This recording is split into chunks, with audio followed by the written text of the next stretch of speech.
Welcome back to Fantasy Dad Duo, where I take the batteries out of my daughter's toys whenever they're too loud and tell her the toy is broken. I'm Jack. This is my co-host Jeff. How you doing tonight, brother? What's going on, guys? Dude, that's that's never gonna get old. That is such a good one.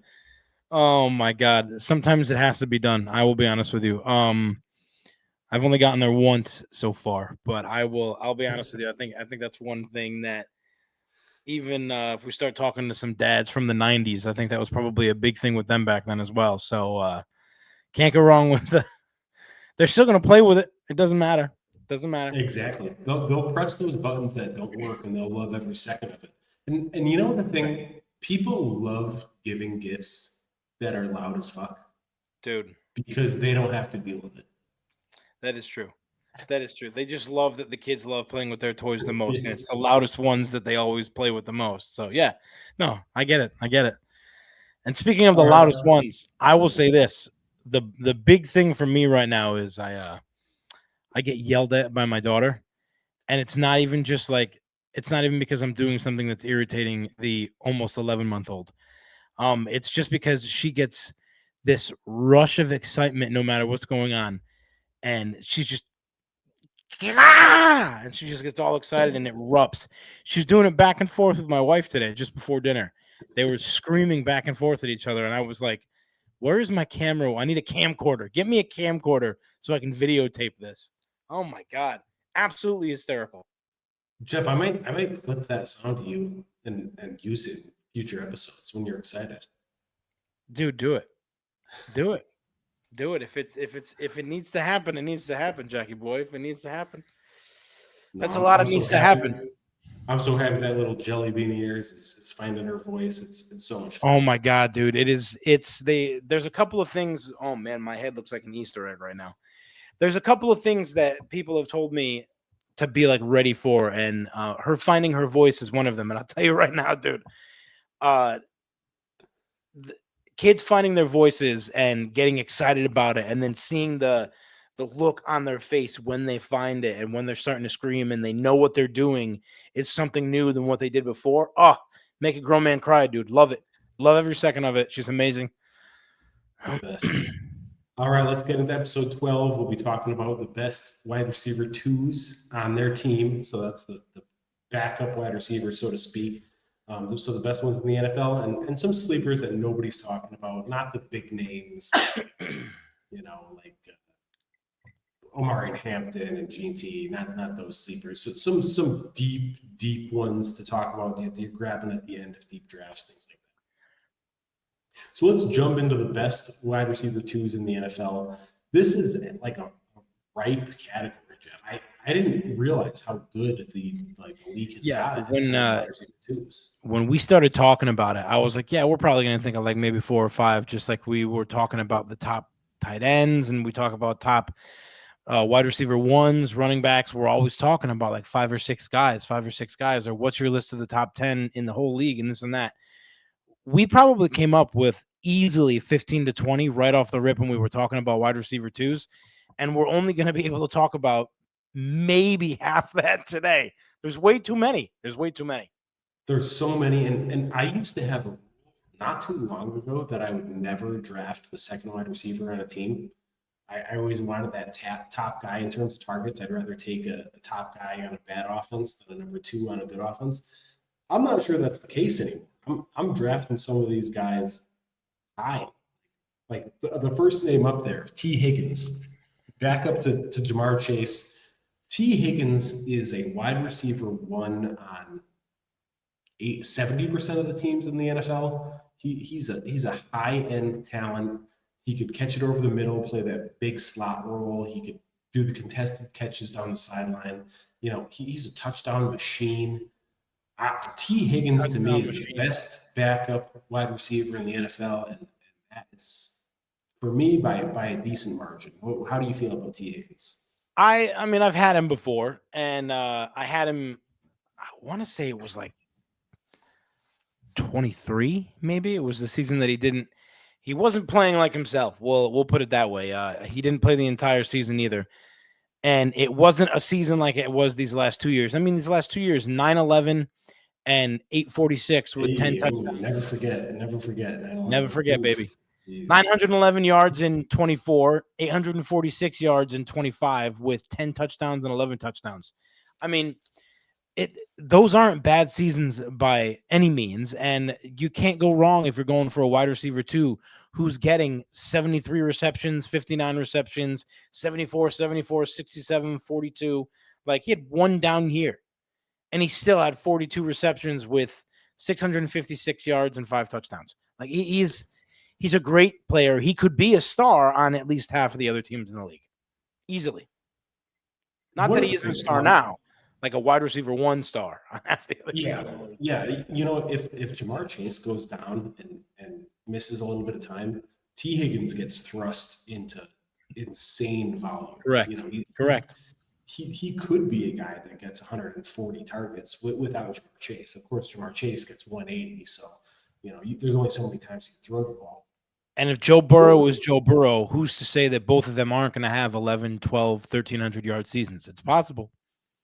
Yeah. I see a world where Tee Higgins gets 1,200 and 14 touchdowns. But unfortunately, you can't say Tee Higgins' name without saying Jamar Chase's name. Correct. And you can't say Tee Higgins' name without saying injury. He's missed games. I think every year in the NFL, at least one game, but he missed a couple last year. He missed a handful in 2024, and he missed. Yeah, he had 2 years in a row where he missed at least 5 games. So he has that that injury tag attached to him, but I think the talent kind of outshines it. I'm a big Tee Higgins guy.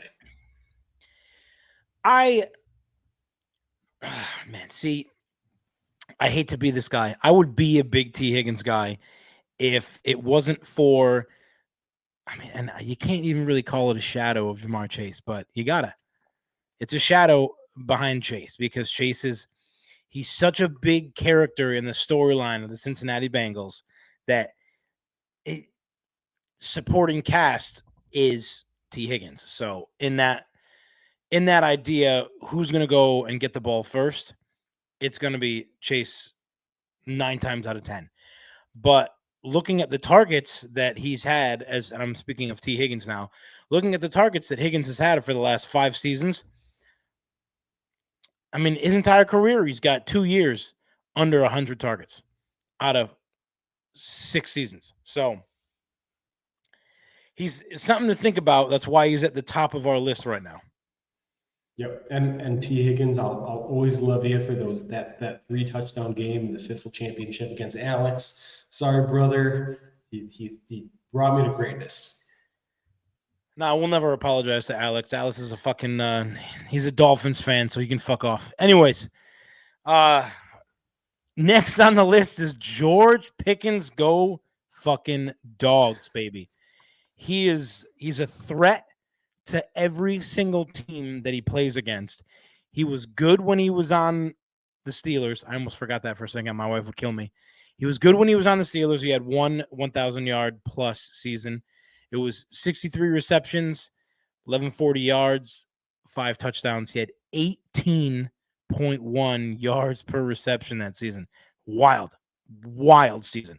Then this past season with the Cowboys, he went nuclear. 1,429 yards, 93 receptions with 9 touchdowns, 15.4 yards per reception. He had a great season. He was 137 targets. He was 93 for 137. That's amazing. Those are great numbers. Wide receiver 1 numbers. 1,429 with 9 touchdowns. That's great. Can't go wrong with that. Would I have taken him last year in the first 5 rounds? I would not have. 6 rounds, I still wouldn't have. 7 rounds, 8 rounds, you start thinking about him because his name dropped last year. You think of CeeDee Lamb when you think of the Cowboys. Who is Dak Prescott's favorite guy to throw to? If you ask Jay, it's going to be Ferguson. But if you ask anybody else, it's definitely going to be CeeDee Lamb. He's their main guy. Now, again, you've got a guy like George Pickens, go dogs, who's kind of stuck in that proverbial shadow of CeeDee Lamb. But CeeDee Lamb was out last year for a good part of the year.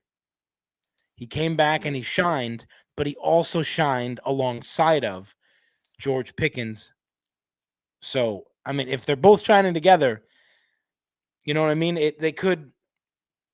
Now, what am I trying to say here, Jackie? Give me a little lift. George Pickens did a lot without CD. He showed he could step into that wide receiver one, and I think the big conversation around George Pickens, my big conversation around George Pickens is you said he's a big threat to destroy other defenses. He's a big threat down the field. He's a huge talent. I think he's a big threat to himself because when he's not like in it, his head, he's unplayable in fantasy. He wasn't happy on the Steelers. They weren't giving him $40 million a year. They didn't. He's give him still at a 900-yard season. He still had he's great talent, but you could tell he wasn't in the game. He was loafing around. He was blocking. He was doing all these things that took him off the field. He was dropping passes. Yeah, dropped a lot of passes. So I don't think the talent is the question, but he's going to be playing on a franchise tag. Who's to say that George Pickens is going to be happy on a franchise tag? He wants that big contract, and you can't blame him. But he wants to be that. He wants to be that big name on the team, and he wants to be the guy that everybody's going to go to, and the one that. And I'm not even talking about locker room, because as far as locker room goes, there's been bad press all across the board with him. And I'm specifically talking about when he was in Pittsburgh. But he wants to be the guy that is the go-to guy on every team. He wants to be the Chase. He wants to be the Lamb. He wants to be the Metcalf. He wants to be what Pittman was before Pittman went to Pittsburgh. He's got it in his head that he's a big name talent, but not everybody can just jump right off the rip and be the big name talent. And he could be, but he's got to show it year in and year out. And can he play that number 2 fiddle and be happy to CD all year? If he can, he's going to have 1,200 yards and 8 touchdowns. But if he can't, he might playing it is one thing, but being able to continue it is a completely different battle. I mean, if you can continue those same, I'll say, averages every year for those numbers, then yeah, by all means, you could be that big name talent that he's trying to be. But if you can't, there's a reason why A.J. Brown got what he got when he left the Eagles. Was he complaining like a little bitch? Correct, he was. He was being that guy. But he still put up those numbers that were within the averages that he was doing his entire career. So there's a reason why he got the money that he got when he jumped and went to the Patriots. Not that I'm saying that the Eagles wanted to keep him by any means, because I think last year was a way to prove that they were like, shut your mouth and just play the game that you say you love.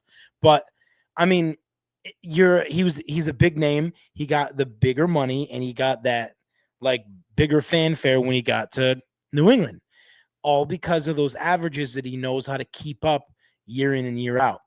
Can Pickens do the same thing? He's got some good fucking numbers here as far as yardage goes and his yards per reception. But when you look at how many targets to receptions he's got, it's not looking too hot up until last season. Then he looks great. So is Dallas his place? We don't know. I think this year's going to be the year that decides that. But he's still atop of that wide receiver 2 poll. So. Yeah. Put your bets in now, because George Pickens is going to be a Raider next year. I'm going to put so much money on that bet. They're going to go out and sign him. There's just no chance that they don't. They're going to pay him so much money. Here's my big problem with Pickens in terms of fantasy this year, because this is a fantasy football podcast. We love the talent, but his current ADP is wide receiver 10. Here are the names that are going around him: A.J. Brown, Nico Collins, Rashid Rice, Chris Olave. I'm taking all 4 of those guys over George Pickens. I know you might not take Rashid Rice, but you're taking the other 3. Hands down. Yeah, and they're all going in the same range. So correct. Correct. So there is a chance just by saying that alone, and Rashid Rice is who Rashid Rice is. I can't argue that fact all the time. I will, but I probably shouldn't. Because if he's running away from the police station, he might do very, very well this year. You never know. That being said, all four of those guys will 100% have an average of getting taken higher than George Pickens, go Dogs, will this year. But we'll see what happens. Crazier shit has happened. We've done crazier shit ourselves. Fantasy draft season coming upon us. Wild things tend to happen. So you never really know. But yes, I do agree. Those four will probably go before Pickens does. I'll also make a little prediction. Uh-oh. Here we go, folks. Eric is the guy drafting George Pickens in our league. Really? Sure. Second round. Eric is a big second round. Going off the stats last year guy. And George Pickens showed up. So I think Eric's going to be grabbing some George. If you're Pickens. right, I'm jumping over that table. If you're right, oh my god. I'm going to talk about Davante Adams next.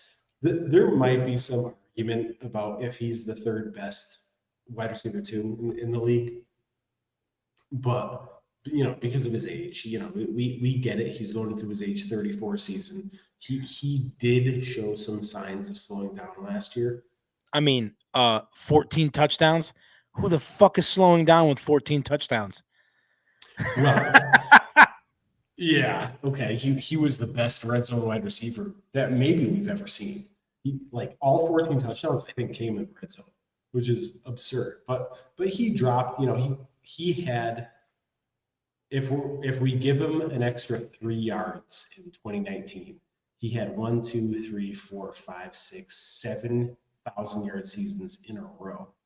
And this year he dropped to just under 800. By the way, 2 of those 1,000-yard seasons were with the Raiders. So 2 were with the Raiders. We're just going to put that out there right now. Yeah, that's right. That's right. So, we did see some decline. But the big stat that sticks out to me with Davante Adams is his catch percentage was 52%, which is really low, especially considering that Matt Stafford, the Go Dogs. It was low, but higher than his last 3 seasons. No, you're looking at success percentage. I'm looking at I am. Percentage over at the end. Yeah. Oh my God. Yeah, I apologize, folks. No, I got so it's lower than every season that he's ever played. By a decent margin. Correct. I mean, other than his second season, but we won't talk about those first 2 years. True. So Matt Stafford completes 70% of his passes. So Davante Adams is the outlier. If you bump his number up closer to Matt Stafford's completion percentage, which there's no reason it can't go up, we're looking more like 76 catches, 1,000 yards, and 10 touchdowns. I'm bringing his touchdowns down. I just don't think there's a way he catches 14 again. Well, I mean, I think it's in. Look at his career with touchdowns. Take away those first 2 years, you're looking at 12, 10, 13, 5, 18, 11, 14, 8, 8, 14. So he's got 1, 2, 3, 4, 5, 6, 7. He's got 7 seasons of 10 plus touchdowns. That is amazing. Love it. Don't get rid of it. Age takes a factor on things like that. Him being open in the red zone, does age have anything to do with that? I don't know. I don't think it does. I think if you're good in the red zone, you're good in the red zone. If you're good in the red zone, you're good in the red zone. I don't think age. Yeah, sure, you lose a step, maybe a step and a half each year that you gain an age in your career, but each year that you gain an age, and there's a year that you wouldn't gain an age. What the fuck, Jeff? I think each. Oh my God, I'm gonna say it again. What is wrong with me? Yeah, so I think every single year that you're gaining a year of age. Yeah, every year you get older, you're 1 year older. Yeah, every year when you get older, you lose a step or a step and a half up to 2 steps. So, granted, when he started, he was 22. He's 30. What is he? 34 now. He's got to be 34 now. I don't see him losing so much of a step that those 14 touchdowns, most of them being in the red zone, are going to drop that much. Do they drop? Yes. I think they drop by 2, and we're going to see a 12 touchdown season from him, because I don't think it's going to change so much. If he's a hot target in the red zone, Matt Stafford doesn't move that much from player to player each year. And he doesn't have a star rookie receiver coming in this year like Puka, who's been there with Adams. So I see things kind of keeping the exact same pace that they did last season and the half of the season the year before. Yeah, it's also worth saying that Rams receiving room did not improve. Like they lost Tutu Atwell, who's good at football. I'm not saying it's a stud, but they didn't add anybody else, right? Their number 3, I think, is like Kanata on field or something like that, who nobody's saying is good, right? So Davante Adams shouldn't lose any targets because there shouldn't be any like emerging stud on that offense, besides maybe Blake Corum, but right, he's not going to take receiving work. So Adams, I think, just has to get those targets. His yards have to go up. His catch percentage has to go up. I And mean, his with touchdowns 114 targets last year, if he doesn't, 114 targets last year, 60 receptions, if he keeps that 114 targets and just raises by 10 to 20 receptions, I think he's going to go from 789 yards to closer to 9, if not more, 100. Yeah. I would have him. I would have him right at 1,000 is where I would put him. So I think he's going to be. I think he's going to be a completely consistent fantasy player, value, and a stud of a player. And if anything happens to Puka, which hey, Puka is a wild man, his value goes up even more. All right, let's talk about that next guy. Jameson Williams. You want to talk about a guy who's gotten better since the beginning of his career? I mean, 2022 as a 21-year-old, he wasn't really going to get much playing time. He didn't come in looking like he was going to be this outrageous stud. He came in looking like a baller, and most of these guys look like ballers when they come in from the NCAA. That being said, when he came injury too. I mean, when he came in for his second season, he started 10 games. He only had 42 looks, and he caught 24 of them. 354 yards, 2 touchdowns. Nobody thought he was going to do anything, but they started talking about him, and he got his name in the papers. Now, these last 2 years with Jameson Williams, he has been one of the favorite targets. He has been one of the guys that's gotten over 1,000 yards. It's really one of 2. And, well, actually, one of 3, really, if you're talking about, you can talk about their tight end as well. Didn't he get 1,000 yards 2 years ago? Or was it close and not? I don't think he ever went over 1,000, but I think 800 or 900. All right, so guys that are capable of getting over 1,000. He's one of 3 on that team. And he had 1,000 yards 2 years ago. He had 1,117 last season, 7 touchdowns both years, 91 targets with 102 targets the year after that. He's a great talent. He can be a deep ball guy. I wouldn't say he's much of a route runner. I wouldn't either. He's one of these guys that his superpower is straight line speed. He's so damn fast that you're looking at, you want to do yards per reception, 17.3 in 24 and 17.2 in 25. That's pretty fucking close. And he had 58 receptions in 24 and 65 in 25. That's fucking close for that year back to back. That's with 7 touchdowns each year. That's like, I mean, I'm not going to say it's unheard of, but if he's putting up numbers like that and he does it something close to that for a 3rd year in a row, he's the real deal, man. If he does it for a 3rd year in a row, I will say he is the real deal. Yeah. He's so damn athletic and so fast, and I think he's like 6'4" also. So he's got the size to do contested catches and stuff. The Lions just like basically use him on a straight line or a drag across the field. And with those 2 routes, he gives defenses hell because you just can't stick with him in man-to-man coverage. Oh no, So no, you can't. no, and it's a great compliment to St. Brown because he takes the top off the defense. The safety needs to commit. When he's doing the drags, he makes the linebackers cheat over. So he's this awesome compliment, and Dan Campbell knows how to use him, and I don't see anything changing. If anything, they'll design a few more targets for him. My only question is does Sam Laporta being there kind of hurt him? Because Sam Laporta was hurt a little bit last year. Do they draw up some plays for Sam Laporta instead of him? I'm not so sure, but there's a chance. I mean, I think Sam Laporta, when he had his breakout season, he did what I'll say less than 50% of the fantasy managers that are out there thought he was going to do. So I think with the way that they've kind of been working Williams to be on the up and up throughout his career. I mean, he's only got if you want to we'll really call it like a 3-year career because that rookie season, you can't really say much about it. So in the 3 years that have been like his legitimate career where he's actually had a great amount of playing time. They've been building him up and they've obviously been practicing him because it's showing in all the numbers that he's doing every year that have gotten better and higher. And it shows in the way that his targets have just skyrocketed. They were more than doubled from 23 to 24. So that in and itself, I mean, started 10 games in 23, started 24 games. Started 11 games in 24. Holy shit, my eyes are all over the place. 10 games in 23, 11 games in 24. But he went up from 42 targets to 91. Yep.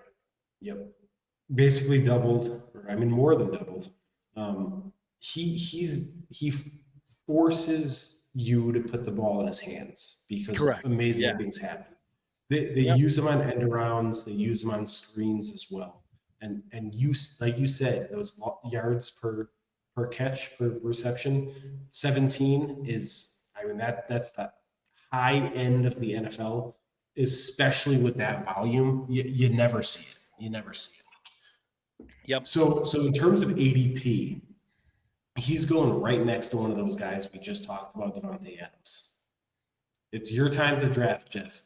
Who are you taking, Jameson Williams or Davante Adams? Oh man. It's a tough question because I'm not so It sure is who I it would is draft because we're talking about like the guys. So we talked about those first two that we spoke of on whose shadows they were in. When you're talking about Davante Adams, is he in Puka's shadow or are they kind of on the same level?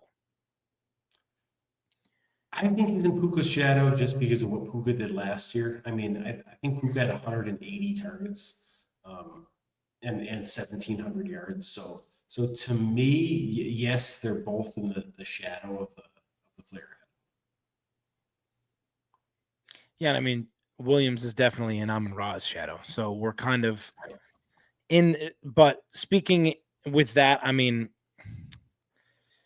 I'd just because of how many targets he gets, I would have to say Davante Adams because I do think 114 over 102. Yeah, it's only 12 more targets, but I do think he's gonna get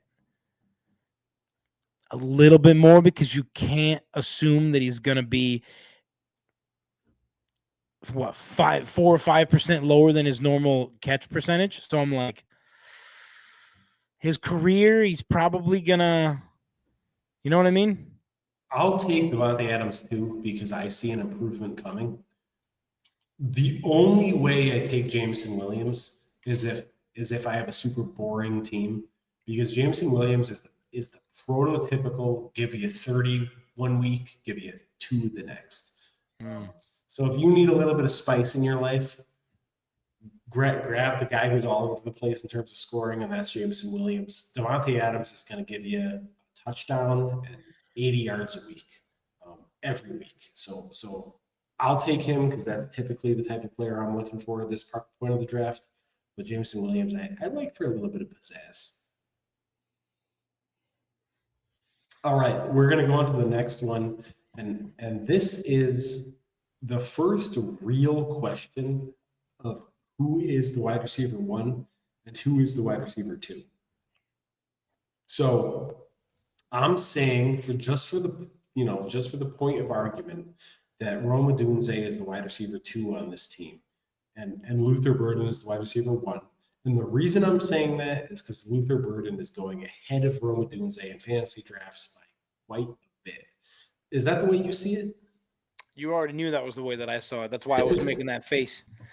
I Luther Burden didn't get used as much as he should have last season, but at the end of the year, and this is how it always comes down to me. I just made a comment on one of our TikTok posts as well about Colston Loveland involved in this as well. At the end of the year, Caleb Williams started noticing, or the plan was to throw to him more, or that's just how they drew it up to build him up throughout the year, whatever the plan was, whatever it may be.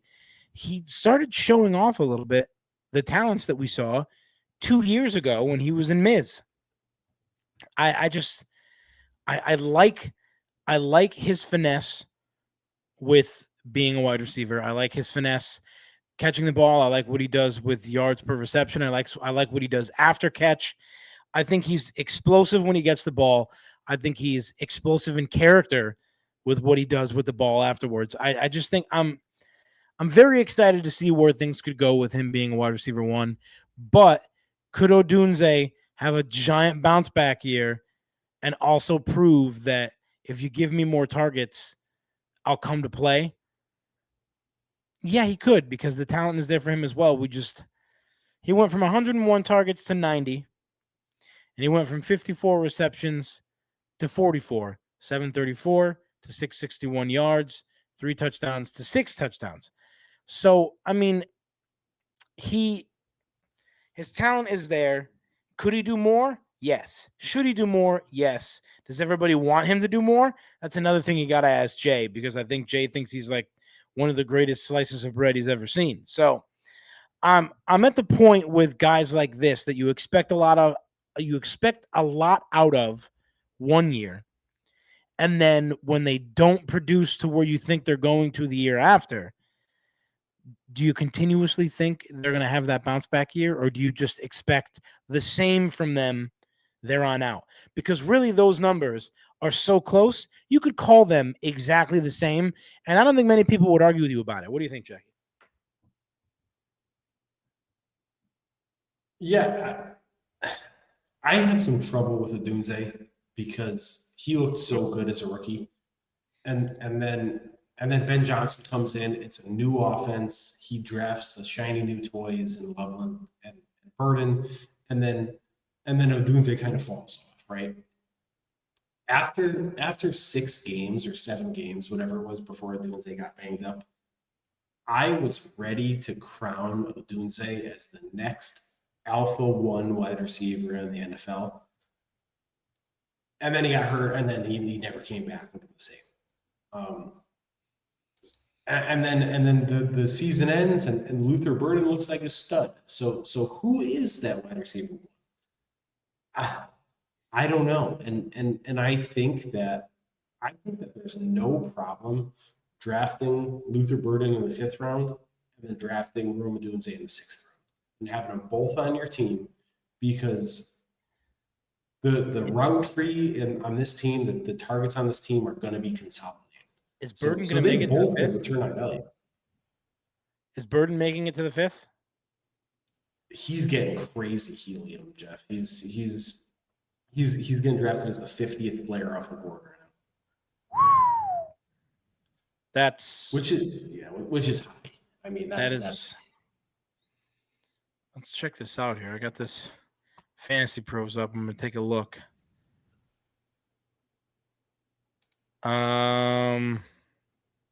What, you don't Where trust is me? he? No, I do trust you. Look down at number 50. Yeah, number 50 is not him. No way. Yeah, they got him at 56. 56, wide receiver 27. Mm-hmm. The receiver. But listen to this: the receivers projected to go ahead of him. Mike Evans at 52. Garrett Wilson at 51. Christian Watson at 48, Waddle at 47, and McConkey at 46. To be completely honest with you, I'm taking all those guys in. You're taking them all ahead of him? Yep. Yeah. Would you take? Now, let me ask you this. So 45 was Jameson Williams. Would you take Jameson Williams ahead of Luther Burden? I would take Luther Burden because I kind of feel like they're a little bit similar, but I like that Luther Burden could really become that true number one. Yeah, true. Yeah. I don't think there's any chance that Jameson Williams beats out Amon-Ra St. Brown. I think there's a more than likely chance Luther Burden beats out Odunze. I think as far as Luther Burden goes, too, a lot of people that, I mean, just thinking of, and this isn't even talking about fantasy, but sometimes it has to do with fantasy when you're looking at guys that you want. When Odell Beckham Jr. was at the top of Odell Beckham Jr.'s game, and he had that pizzazz in everything that he did on the field. His pizzazz was enough to get your attention that you started looking at him earlier in the draft. Am I wrong or am I right? You're right. I love drafting Odell for sure. Luther Burden has the capability of showing that exact same kind of pizzazz in his game. And if that pizzazz comes out this year, within those first 5 or 6 games, I think Odunze is going to be taking a little bit of a passenger seat. You know, Luther Burden has a quality about him that, and Odell is actually a really interesting comp that I never thought of before. Because Luther Burden has this quality that he could take a screen 80 yards to the house, he could take a slant 80 yards to the house, and he could catch the ball 80 yards down, or 50 yards down the field and take it 80 yards to the house. He really could score on any play at any point in the field because he really is that electric. And Odell's a great comp. I really hadn't thought of that. I would compare him to like a skinny Debo, and I like Odell better. So good comp, Jeff. You are a football mind for sure. All right. Next on the list, we're going to throw one of Jack's favorite guys in there. Now, granted, we've talked about him quite a lot since we started this podcast. And the reason why we continuously bring his name up is because even as a rookie that hasn't even played a professional game yet, he's already shown things on tape. Yes, they're not wearing pads yet.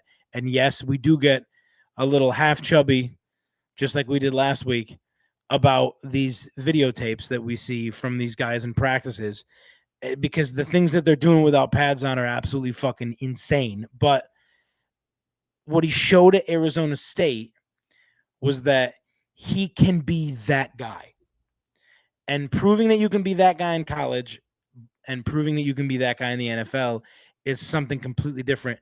But while he's in the passenger seat behind Olave, I think Jordan Tyson is going to show a little bit of spice, and he's going to show that if Olave goes down, I'm going to be that guy that you can be dependent on. What do you think, Jackie? You really don't need much to convince me to draft another Saints player. And Jordan Tyson is, I love the talent. Look, the guy is electric. And we won't talk too much about it because we've talked a lot about the Saints in general.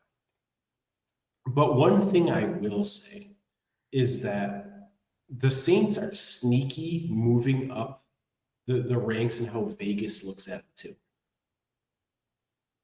Tyler Shook has a higher odds per Vegas than throwing for more yards than Josh Allen, Sam Darnold, Jordan Love, Baker Mayfield, CJ Stroud, Lamar Jackson, Kyler Murray. So big names. So Vegas likes Shook to throw for a lot of yards. And why is that? That's because he has a hell of a receiving core. Chris Olave, Jordan Tyson, Jawan Johnson, Oscar Delp, Travis Etienne. Who else are we going to throw in there? Bryce Lance. They have studs all over the place, and You know I love Kellen Moore. Another reason I love the Saints. So let's move on to the next guy. But go Saints. I want to see where they have him going on this. I'm looking at the first 90 guys to get picked, and I don't see our boy Tyson on there. I might be missing his name, but Tyler Shook is down at. No, I'm talking about Jordan Tyson now. Oh, okay. Tyler Shook is down at QB 19. And Jordan Tyson, I think he's going late. Yeah, he's down at wide receiver 38. We're looking at two different lists. You're looking at standard. I'm looking at half point. Oh, so here we go. We're looking at wide receiver 38. They have him at 92 on this list. It's almost a guaranteed value to draft Jordan Tyson. And I mean, he's a top 100 drafted, projected top 100 drafted before your rookie season. Where the fuck are you going to go wrong? Even if he goes out there and he ends up being that guy that only gets 500 to 800 yards, but he ends up with like 5 touchdowns as well, rookie season of fantasy, that could still be a flex. Yeah, absolutely. A starting flex at that. So what are you complaining about? So we're going to talk about the next guy, Mekhi Lemon. It's your turn to draft. Who are you taking, Jeff? Jordan Tyson or Mekhi Lemon? All right, so my turn to draft. Who am I taking? Jordan Tyson. I'm probably going to take Mekhi Lemon. You are. Okay, talk to me about Mekhi. Yeah, so Mekhi Lemon is the differences between the two are pretty interesting. So 3 main years for each of them, 23, 24, and 25. One did better in 24, and one did better in 25. Coming off of a hot season that Lemon had for USC, 1,156 yards, 79 receptions, 11 touchdowns, 14.6 yards per reception. Average. So here we go. Is great college talent coming out of D1, looking hot at a very good D1 school. They had a good year last year. Can you prove to be a top wide receiver 2 on your rookie year right off the rip on a team like the Eagles? You can. And reason being because the guy who's ahead of you, Devonta Smith, kind of was used to that back seat since he got into the NFL. And it being the first year that he's going to have that wide receiver 1 title, let's see what happens. I'm not saying that Mekhi Lemon is going to be that surprise rookie. I'm a fucking wide receiver 1 now. Smith ain't shit. That's not the point because Smith is one of my guys, and I would draft Smith over Mekhi Lemon fucking 100 times out of 100 times. No hands down. Hands down, that's what's going to happen. All the hands are coming down. That being said, though, it's his first time as a wide receiver 1, so there could be a little kerfuffle going on at the beginning of the season.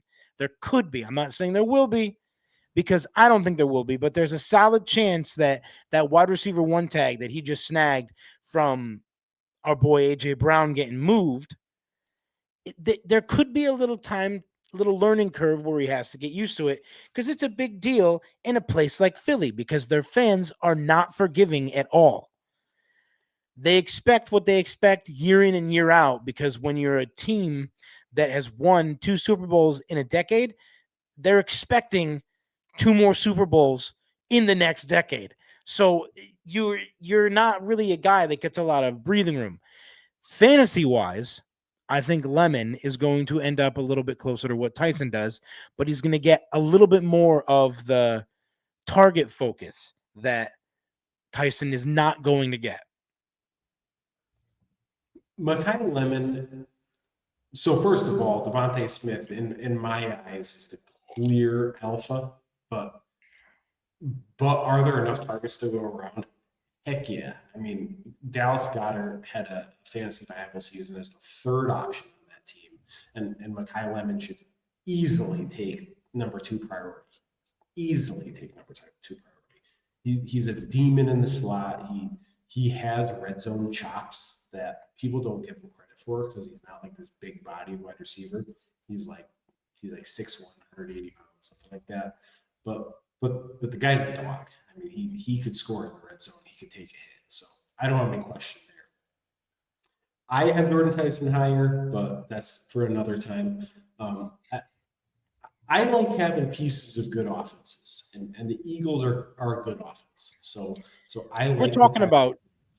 We're talking about two rookies that we have in our top 10 wide receiver twos, and they haven't even played a game yet on NFL soil.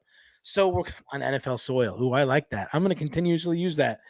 I don't think there's really a complaint there when they're already. I mean, could there be a complaint? Yes. Somebody's going to comment and say, Jeff, you fucking idiot. These guys haven't played a game yet. There is complaints because there's that full entree with a little bit of side of risk that's on there, and they're in that little bit of side of risk because we don't really know what they're going to do yet. Have we seen what they could be capable of? Yes, but we don't really know if it's something that they're capable of when they're getting watched the way that they're going to be getting watched, and they're going to be getting booed if they do something bad. I mean, it's a whole different ballgame. As far as fantasy goes, I think there's a reason why those two wide receiver twos are on our list. For the record, everybody who calls Jeff an idiot in the comments will get $1 from me on Venmo. So call me an idiot, drop your Venmo. I'll send it over. Hey, is it bold to rank rookies this high? Sure. Correct. But they're first round picks, and if we end up looking like idiots, we end up looking like idiots. Jack would say that you don't win 5 championships by not taking risks like this. I would say I don't ever see championships because I take risks like this. So it's, I mean, you're one of those. Oh shit. Yeah. So I think we're in a good spot with both of those guys, even though that side of risk for what we don't know what they can do yet or what they will do yet is there. That being said, this next guy. Let's run through a few of these, Jeff. Let's just run through a couple of them, and you talk about who you want to talk about. But I'm going to give you 3 at a time, just so we can move on to the next segment. But I'm not going to. So out of these next 3, we're looking at Michael Wilson, Cortland Sutton, and Jordan Addison. Out of these 3, I don't think. And real quick on 3 of them. Number 1, Michael Wilson. I do not think he's going to have a season like he had last year. He went up almost double in yards from the year before. He went up almost double in receptions on the year before, and he went up almost double in targets from the year before. I think Marvin Harrison Jr. is going to come out of that little slump that he's been in. We've talked about that in earlier episodes. So I don't see Michael Wilson getting the 1,000-yard season with 7 touchdowns that he got last year. Moving on to Cortland Sutton, I think Cortland Sutton is in a good spot because he likes being that wide receiver 2 on the team. He does well as wide receiver 2 when he was behind Jerry Jeudy, and he's going to do well behind Waddle as the wide receiver in Denver as well.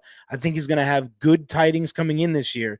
He's had back-to-back 1,000-yard seasons. Do I see him doing it as a wide receiver 2 behind Waddle? I think there's a very solid chance that he can do so because he had a 1,000-yard season when he was with Jeudy. So I don't. Zone monster also. Also a red zone monster.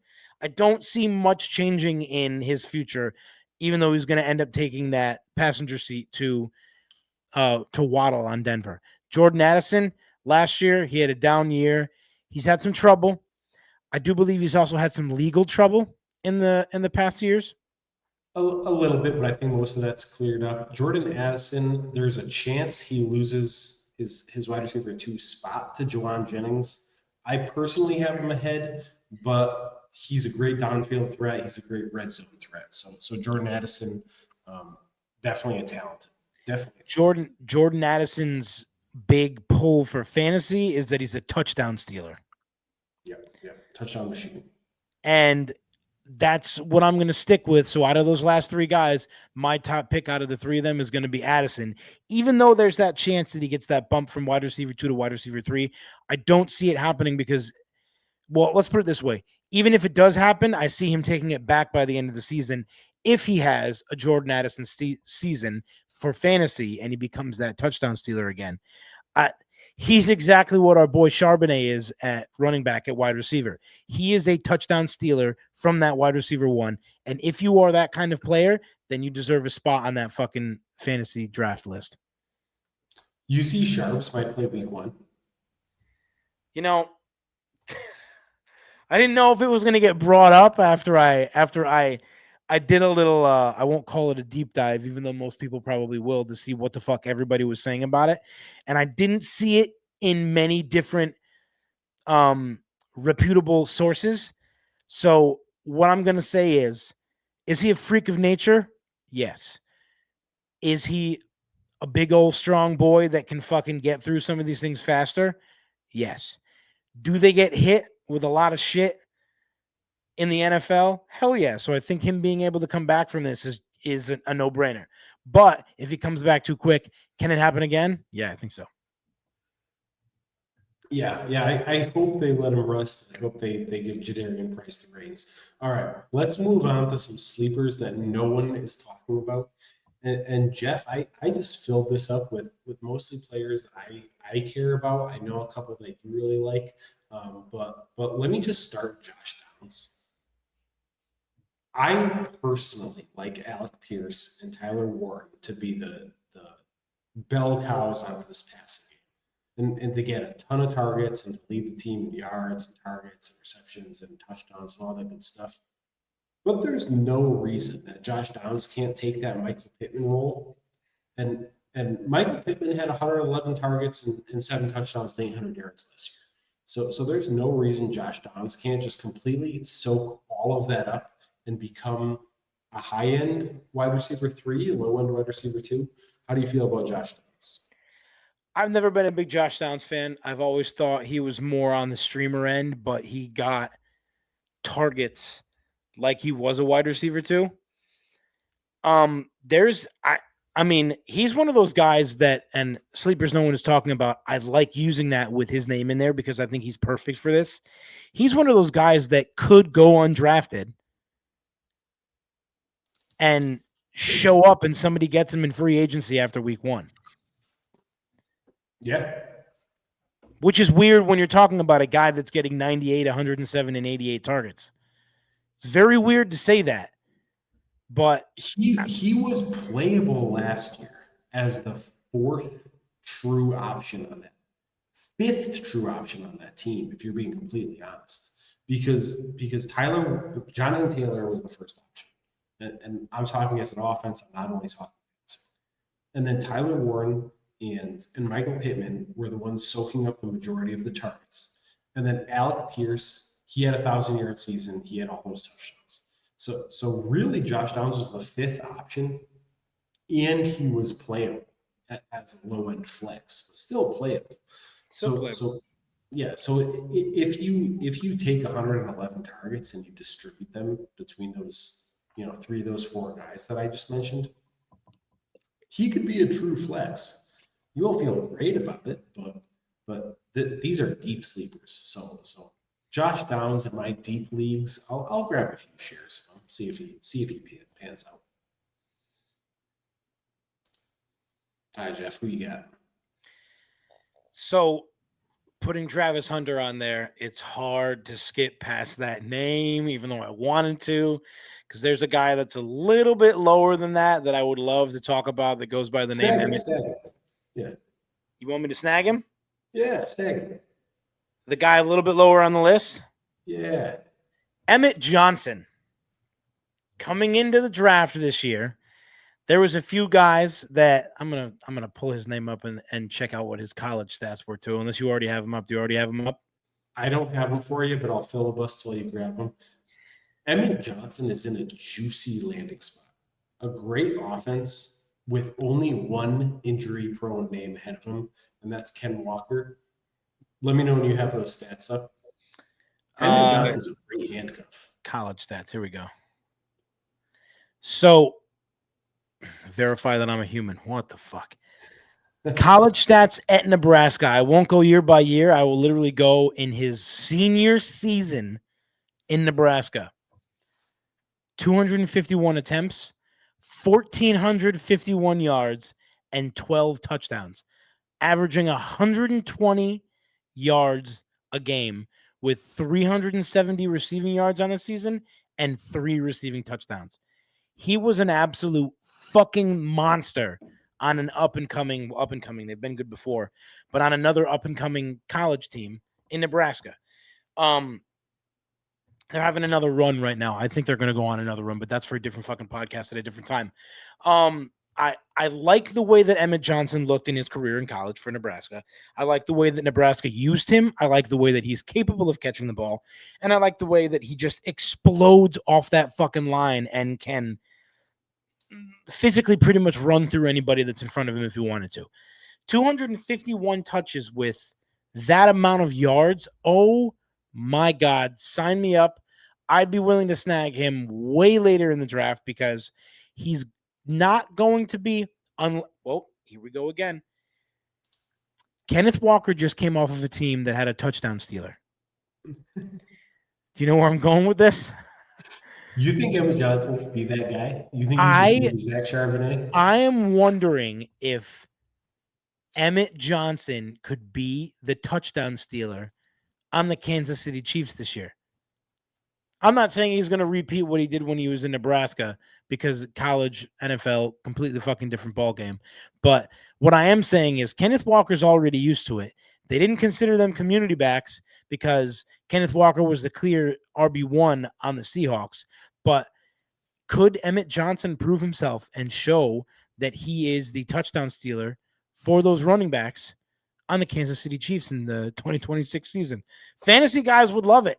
Everybody would be trying to snag him after the first couple of weeks if he becomes a touchdown stealer on free agency. When I was crushing on Ken Walker, our last episode, when I was telling you all the reasons why I love him, one of the points that I was trying to make is that he's his best without a ridiculous amount of touches.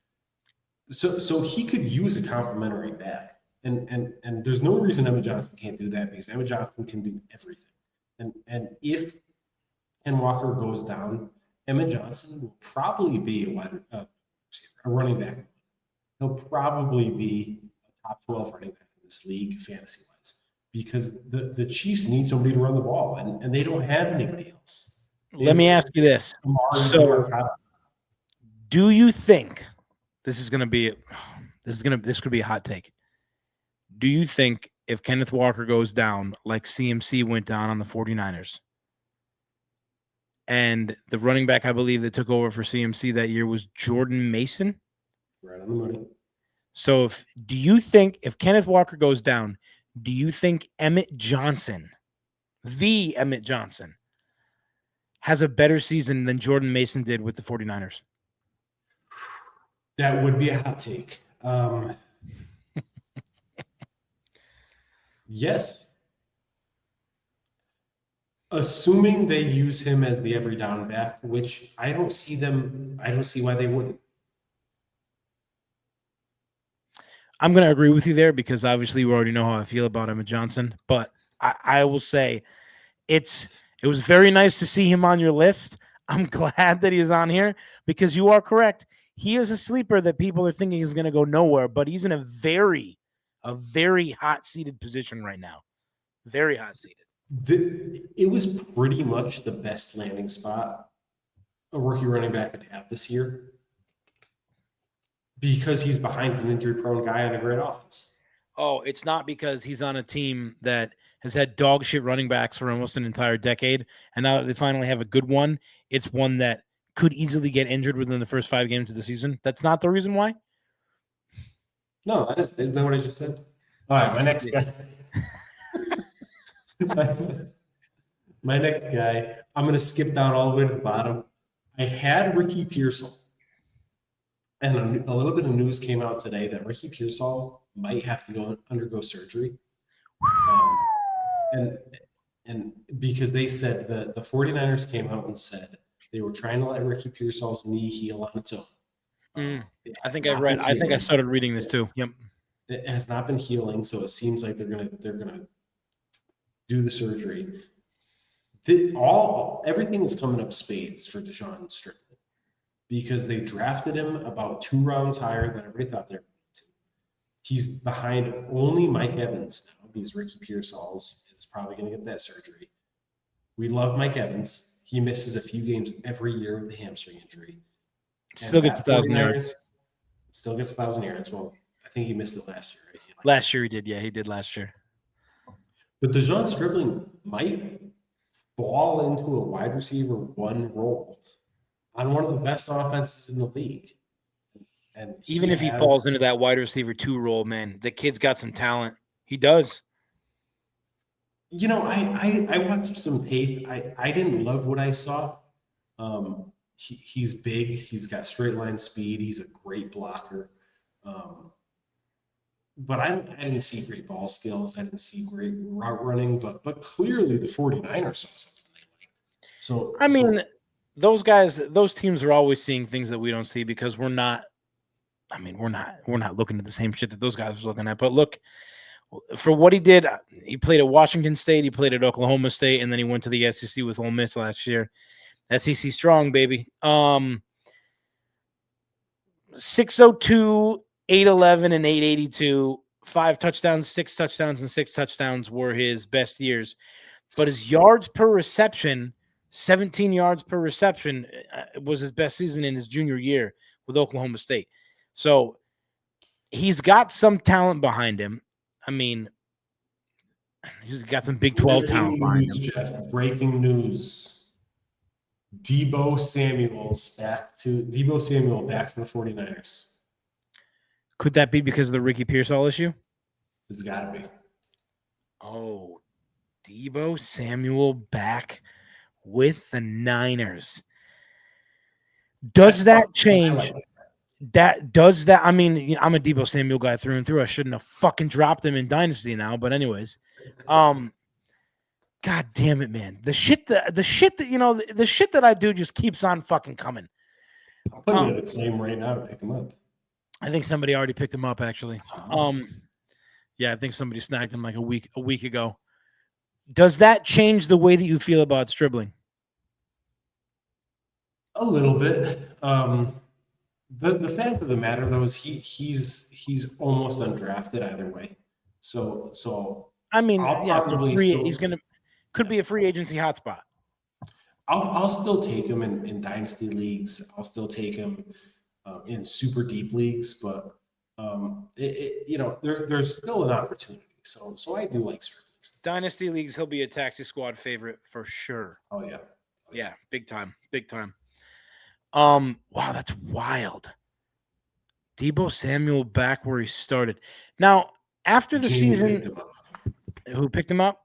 Jamie. Smart move. After the season that he had last year, do we really see him coming back and Purdy thinking he's just a hot spot like he was before? He'll play a role. He was effective last year. Deebo was effective. He was startable. He does a few things really well. Would you bump him into the wide receiver 2 talks that we were having with him coming back? I wouldn't have put him above the players that we talked about. But not above, just in the lower end of that conversation, because we talked about originally it was the 15 to 20 guys that we mentioned. Would you put him in between that 15 to 20 spot, even after the not so Deebo Samuel year that he had last year? Or would you just drop him off to the lower bracket of like a maybe high wide receiver 3? If we assume fantasy wise, if we assume he comes back as good as he was last year, I think that could put him above like a Rashid Shaheed. I think that could put him above like a Malachi Fields, maybe. Okay. I think it puts him, in the bottom half, but maybe towards the top of that. Maybe in the like the 18th to 19th best wide receiver 2. I'd have to look at it. All right. Yeah, not in that top 12. No, I wouldn't. Yeah, I wasn't going to put him there as much as I do like him and have liked him in the past. I would. I don't know, man. It just after that season that he had last year, I won't call it complete dog shit, but it was pretty goddamn close. You know what? He had his moments though. He did. No, he did. Yeah. He did. As a dynasty fantasy manager, fantasy manager, I knew he was going to fall off. I just didn't know when. Yeah. And I was a little disappointed that it was last year, but shit happens. What are you gonna do? All right, let's do one more name each because I don't have predictions tonight, so we'll just do one more and All right. Who do you got? Let's do you first. let's talk about Xavier Worthy. I just traded for him in our fantasy league. I actually traded Jordan Addison for him, and I had immediate buyer's regret because I felt as if Jordan Addison is maybe a little bit of a better player. But I was kind of betting on this Xavier Worthy bounce back. And you say, Jack, what do you mean bounce back? He was never really that good. He was good for about the first 7 for, games of his rookie season. the last 7 games of his rookie season. So, okay. His second half of his rookie season, he started to show something to me, and then it disappeared in his sophomore season. And I'm over here saying, maybe it was real. Maybe it was real, and last year that knee injury that he dealt with all season just derailed him. And the Chiefs could use him, right? He's super fast. And do they have another downfield threat?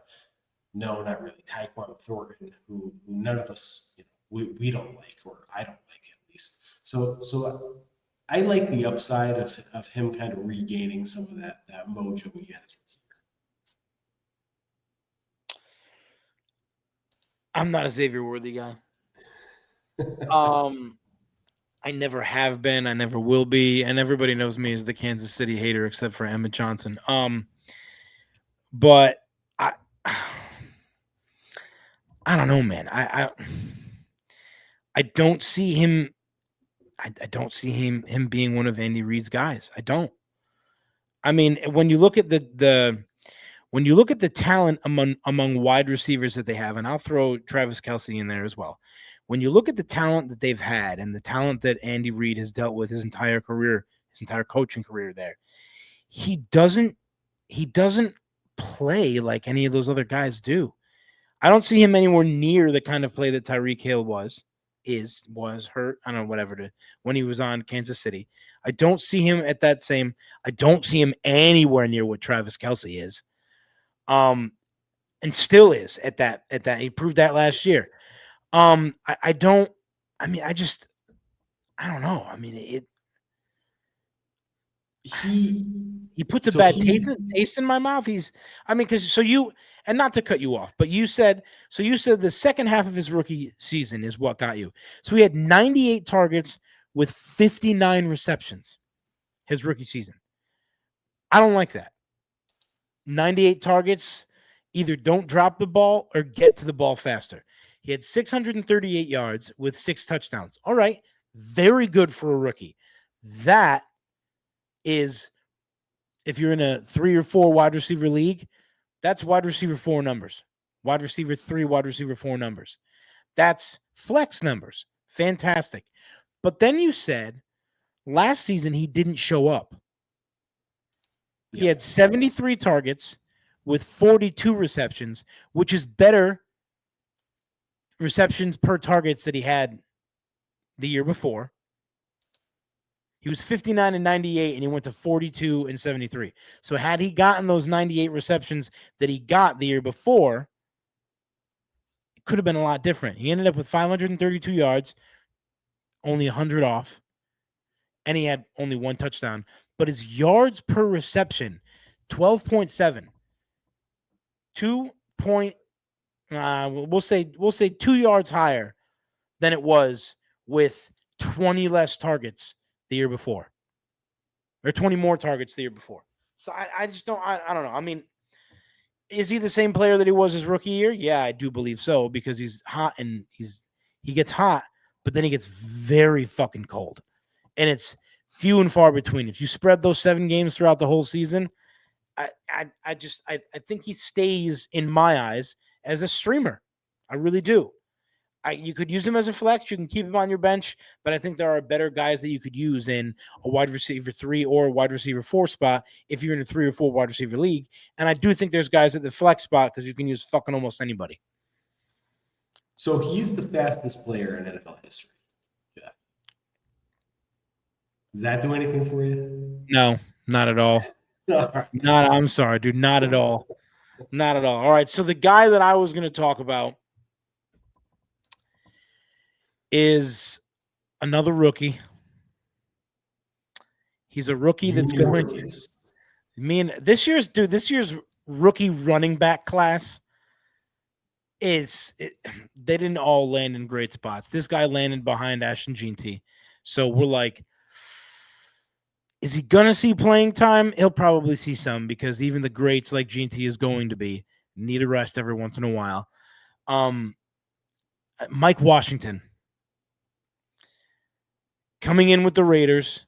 I think he's going to be a very good. I don't even know what the word I would use would be for him, because he's not going to. I'll say this: he's going to be a very good backup to Ashton Jeanty because his game is a bit different than, Ashton Jeanty's game is. He's a different kind of player. He's a little bit smaller. He's I don't really want to use this word, but he's a little bit more gyrating than Ashton Jeanty is. So he's gonna be that Le'Veon Bell extra step that you don't know is coming, and Jeanty is gonna be the guy that plows right through you or just goes right around you, easy peasy, because of his speed and his break off the line speed. Mike Washington is that guy that you're not gonna see making that extra step move, that stutter step move, and it's. I haven't seen much of it in his tape that I've seen, but I've seen a lot of Jeanty, so I haven't really watched much Washington. He was just one of the guys that I watched during this year's rookie draft, and I watched him during our fantasy rookie draft as well for Dynasty, and he went higher in both than I thought he was going to. So, I mean, I got to watch him on television. I didn't think I was going to be able to see him on television.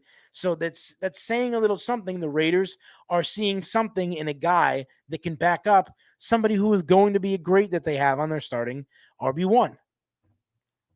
Yeah, I think one of the words you're looking for is change of pace back, because yes, that would be correct.